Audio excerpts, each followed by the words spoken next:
देखिए ये मेरी बैक साइड में कराची स्टॉक एक्सचेंज के मनाजर हैं। आपको कराची स्टॉक एक्सचेंज मोनोग्राम भी नज़र आ रहा है, उसके साथ साथ केएमसी की फायर ब्रिगेड गाड़ियाँ मौजूद हैं। यहाँ पे सुबह 9:30 बजे के करीब आग लगी थी और आग लगने के बाद जो इतला दिया गया इमरजेंसी को, वहाँ से फायर ब्रिगेड रवाना कर दी गई और 9:30 बजे के बाद कोई 10 बजे के करीब ये गाड़ियाँ पहुँची है, जिसके बाद आग पर काबू पाने की कोशिश की गई है। अब आग पर तो काबू पा लिया गया है। जो फायर फाइटर्स हैं या जो सरकारी तौर पर इंतज़ामिया है कराची स्टॉक एक्सचेंज की, उनका बताना यही है कि ये एक ऐसी बिल्डिंग थी जहाँ पे सिर्फ ऑफिस होती हैं। इसके 4th फ्लोर पर 2 ऑफिस थी और दोनों ऑफिस में आग लग गई है।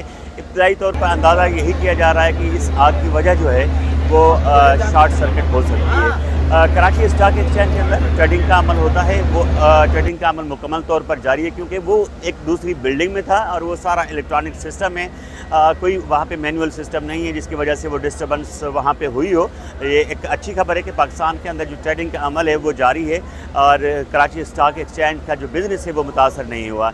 अब जो थोड़ी देर पहले फायर फाइटर्स के जो तर्जमान थे फायर ब्रिगेड के आग बुझाने वाले अमले के, उन्होंने बताया है कि जी आग पर मुकम्मल काबू पा लिया गया है। जो अंदर आग ने नुकसान पहुंचाया है, जो फॉल्स सील्स वगैरह थी, उन्हें जो है वो जो जल गई हैं, तो वो ठंडे होने में ज़रा टाइम लगता है उसको, इसलिए अब कूलिंग का अमल जारी है। कोई ऐसा ख़ास नुकसान नहीं हुआ और ये बहुत ही कम दर्जे की जो है आग थी जिस पर फौरी तौर पर काबू पा लिया गया है। ये कराची स्टॉक एक्सचेंज की कहानी नहीं है। कराची के अंदर तकरीबन आपको आए रोज़ कोई ना कोई आग का वाक़या नज़र आता है। उसके बहुत सारे असबाब हैं। एक तो क्लाइमेट चेंज के असरात हो सकते हैं जिसकी वजह से हीट बहुत ज़्यादा है, गर्मी बहुत ज़्यादा है और इस गर्मी की वजह से जो चीज़ें हैं वो खुश्क रहती हैं और कहीं भी कोई शोला गिर जाता है तो फौरी तौर पर आग पकड़ लेती है।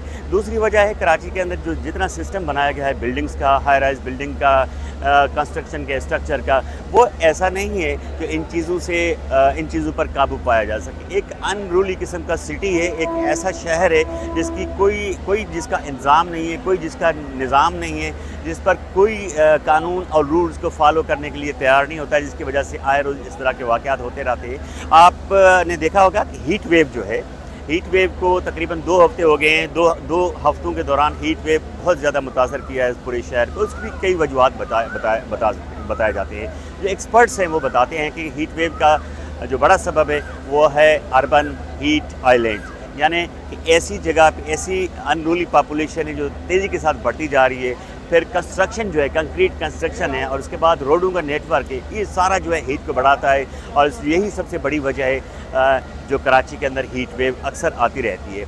जो एक्सपर्ट्स बताते हैं कि कराची की जो रात होती है इस ज़्यादा आबादी की वजह से और ज़्यादा इस कंक्रीट के इस्तेमाल की वजह से उसका जो टेम्परेचर होता है आम जो उसके पसगरदाई के अंदर जो आउटस्कर्ट्स एरियाज़ हैं जहाँ पे इस तरह की बड़ी बिल्डिंग नहीं है, उसकी निस्बत 12 डिग्री सेंटीग्रेड टेम्परेचर ज़्यादा होता है। इसलिए गुज़िश्ता हफ्ते 60 सालों में गर्म तरीन रात कराची को देखनी पड़ी है।